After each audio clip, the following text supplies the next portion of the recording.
पाकिस्तान में missing person का issue बहुत ज़्यादा बढ़ रहा है, तो क्या कहेंगे? इसमें आपके IB था, ISI, MI वगैरह था, लेकिन उसमें कुछ ठोस इकदाम नहीं लिए गए। PLA की तरफ से वहाँ पे काफ़ी लोगों को कत्ल भी किया गया और गाड़ियाँ भी जलाई गई, हालात काफ़ी ज़्यादा ख़राब हो गए थे, तो इस हवाले से बतौर आप मैंने क्या करेंगे? सबसे पहले तो हमें ये डिसाइड करना होगा कि BLA और दहशतगर्दी एक लानत है और इसके खिलाफ हम डट के मुत्तहदा खड़े हैं। पीपल्स पार्टी की तरफ से मुंतखब हुए MNA, तो क्या मुस्तकबिल में हम ये सुनेंगे कि आप PTI में शामिल हो गए?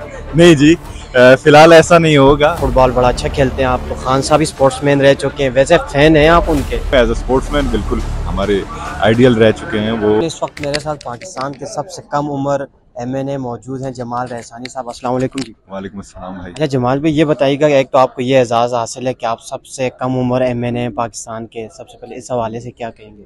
देखिए जी, मेरे लिए फ़ख्र की बात भी है और बहुत बड़ा चैलेंज भी है, क्योंकि 64% हमारे नौजवान जो हैं वो मेरे तरफ भी देख रहे हैं कि हमारे लिए नौजवानों के लिए क्या इकदाम उठाता है ये लड़का जो हमने खासतौर पर कोयटा के लोगों ने मुझे भेजा है। तो वो समझते हैं कि क्या भेजा है। और यहाँ पे जब चैलेंजेस फेस होती है, इंटरनल चैलेंजेस, ये है कि हमारे बुजुर्ग कभी कभार समझते नहीं है, कभी कभार ऐसी बात होते हैं, कहते हैं कि आप समझते नहीं, आप नए आए हैं, लेकिन ऐसी बात नहीं है। जब हम नौजवान हैं, नौजवानों के मसले हमसे ज़्यादा कोई और बाबू ना ही समझ सकता है और ना ही उनको सॉल्व कर सकता है, तो लिहाजा एक बड़ा चैलेंज है हमारे लिए। अच्छा जमाल भाई, ये बताइएगा कि आप कोयटा से मुंतखब हैं MNA, और कोयटा और अब तो पाकिस्तान में मिसिंग पर्सन का इशू बहुत ज़्यादा बढ़ रहा है, तो क्या कहेंगे कि ख़ास तौर पे कोयटा के हवाले से कि वहाँ पे ये इशू अब कितना ज़ोर पकड़ता जा रहा है? देखिए जी, बलूचिस्तान में जो है मिसिंग पर्सनस का इशू एक बहुत सेंसिटिव इशू है और यकीनन पूरी जो सियासी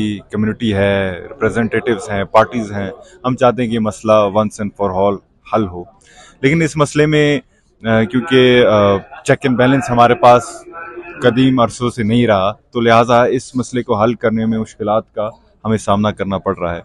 इसके लिए हमने कमीशन बनाया था 2006 में, सुप्रीम कोर्ट जिसको हेड कर रहे थे, जिसमें आपके IB था, ISI, MI वगैरह था, लेकिन उसमें कुछ ठोस इकदाम नहीं लिए गए। तो लिहाजा इसमें एक ट्रांसपेरेंसी होनी चाहिए, अकाउंटेबिलिटी होनी चाहिए और सब स्टेक होल्डर्स को एक ही टेबल पे बैठ के करना चाहिए ताकि वो इस मसले को हल कर सकें। अच्छा, हमने देखा गुज़िश्ता कुछ हफ्ते पहले जो है वो BLA की तरफ से वहाँ पे काफ़ी लोगों को कत्ल भी किया गया और गाड़ियाँ भी जलाई गई, बड़ा वहाँ पे हालात काफ़ी ज़्यादा ख़राब हो गए थे, तो इस हवाले से जो कोयटा के वज़ीर आला हैं या फिर बतौर आप MNA क्या करेंगे? वहाँ के हालात कब तक ठीक होंगे? देखिए जी, सबसे पहले तो हमें ये डिसाइड करना होगा कि BLA और दहशतगर्दी एक लानत है और इसके खिलाफ हम डट के मुत्तहदा खड़े हैं।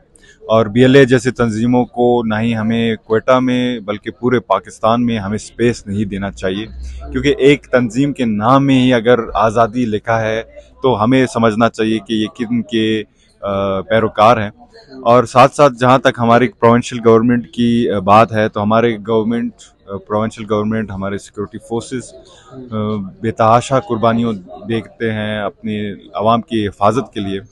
मैं एज MNA, क्योंकि मेरे ज़्यादा स्टेक्स फेडरल में हैं, आवाज़ इधर मैंने पहले भी उठाया है और कोशिश करेंगे कि उठाएं, और कोशिश करते हैं कि बलूचिस्तान के बारे में एक कमेटी तश्कील दिया जाए वज़ीर आज़म साहब के सरबराही में, ताकि हम जितने भी इश्यूज़ हैं, सिक्योरिटी, लॉ एंड ऑर्डर वगैरह, इसको हम हल कर सकें। तो पीपल्स पार्टी की तरफ से मुंतखब हुए MNA, तो क्या मुस्तकबिल में हम ये सुनेंगे कि आप PTI में शामिल हो गए? नहीं जी, फिलहाल ऐसा नहीं होगा। हमारे पीपल्स पार्टी ने बलूचिस्तान के लिए बहुत कुर्बानियाँ भी दी हैं, बल्कि पूरे पाकिस्तान ने के लिए कुर्बानी दी है। ऐसा कोई पार्टी नहीं है जिसकी लीडरशिप ने कुर्बानी दी हो, और पीपल्स पार्टी वाहिद पार्टी है जिनकी लीडरशिप ने पाकिस्तान के बका और सलामती के लिए कुर्बानी दी। तो बलूचिस्तान के लिए उन्होंने 2008 में भी अच्छे इक़दाम उठाए थे, तो मेरा इरादा नहीं कि किसी और पार्टी का। आप भी स्पोर्ट्समैन भी हैं और फुटबॉल बड़ा अच्छा खेलते हैं आप, तो खान साहब भी स्पोर्ट्समैन रह चुके हैं, वैसे फैन हैं आप उनके? देखिए, एज ए स्पोर्ट्समैन ये क्रिकेट लेजेंड है, हमारे कौमी स्टार थे। एज अ पॉलिटिशियन फैन उनका नहीं है। पॉलिटिशियन फैन नहीं हो, एज अ स्पोर्ट्समैन बिल्कुल हमारे आइडियल रह चुके हैं वो एज अ स्पोर्ट्स में, लेकिन पॉलिटिक्स में वो फिलहाल वैसे एज अ पॉलिटिकल आप ये चाहते हैं कि पीपल्स पार्टी और PTI आपस में इत्तेहाद करके जो है मिलकर हुकूमत बना दें? बिल्कुल जी, अगर हम बात करते हैं डेमोक्रेसी की और प्रिंसिपल ऑफ पॉलिटिक्स की, तो पीपल्स पार्टी मेरे ख्याल से डेमोक्रेसी की अलमबरदार भी रहे हैं, और हम चाहते हैं कि हमारे साथ आएँ, पीटीआई भी आएँ। इस दफ़ा भी हमने ऑफ़र की थी पीटीआई को कि हमारे साथ हुकूमत बनाएं, तो वो मेरे ख्याल से कुछ चीज़ों के लिए ऊपर इनकारी थे, तो लिहाजा आगे भी हमारे उनके लिए मौलाना फजल रहमान साहब ने कहा था कि सियासी लीडरान को जेल में नहीं होना चाहिए। इस हवाले से आपका क्या मौक़िफ़, क्या आपकी ये राय है कि सियासी लीडरान को जेल में नहीं होना चाहिए? देखिए जी, जेल के लिए जब आप सियासत में एंटर होते हैं पाकिस्तान जैसे मुल्क में, आपको तैयार होना पड़ता है कि आप जेल जाएं। जब आप जेल जाते हैं तो आपका एक होता है ना, स्कूल में आप कॉलेज फिर जाते हैं, फिर यूनिवर्सिटी जाते हैं, बैचलर्स करते हैं, फिर मास्टर्स करते हैं, तो जेल जो है पाकिस्तानी पॉलिटिशियंस के लिए पीएचडी है। वहां से निकलते हैं फिर आप अच्छा पॉलिटिशियन बनते हैं, लेकिन जाना नहीं चाहिए सियासत में। जो पर्सनल इंटरेस्ट को वो उनको जाती तौर पर टारगेट नहीं करनी चाहिए। बाकी अगर सियासी नजरिया हर कोई का अपना है तो इस पे नजरसानी हो तो अच्छी बात। वैसे मेंटली तैयार है मुस्तकबिल में जेल जाने के लिए? देखिए जी, हम इंशाल्लाह ताला ऐसे काम नहीं करेंगे जिसमें हमें जेल जाना पड़े, लेकिन जब बुरा वक्त आता है तो पता नहीं चलता, तो तैयार तो हैं हम। अच्छा ये बताएं कि बलूचिस्तान में महारंग बलोच जो है वो बड़ी मुतहर्रिक है और लोग भी बड़ा उनका साथ दे रहे हैं, तो क्या उनसे आपकी मुलाकात हुई, उनसे कोई बातचीत हुई? देखिए जी, मैं एक बलोच कबीले से ताल्लुक़ रखता हूँ और हमारे रस्म व रिवाज हैं। महारंग बलोच साहिबा जो हैं हमारे लिए काबिल एहतराम भी है। हम उनसे बहुत दफ़ा हमने इंटरेक्शन भी किया है कि हम आएँ, हम आपके साथ मिलना चाहते हैं, आपके तहफ़्फ़ुज़ात हैं वो हम दूर करना चाहते हैं, तो लेकिन उनकी तरफ से अच्छा रिस्पॉन्स हमें नहीं आता। अभी भी मेरे ख्याल से 25 जनवरी को उनका कोई धरना कॉल है, तो लिहाजा उनका अगर कोई खदशात है स्टेट से तो आके हमें बताएं, हम पूरी कोशिश करेंगे। ये रियासत उनकी है, ये सूबा उनका है, ये मुल्क उनका है। बहुत शुक्रिया।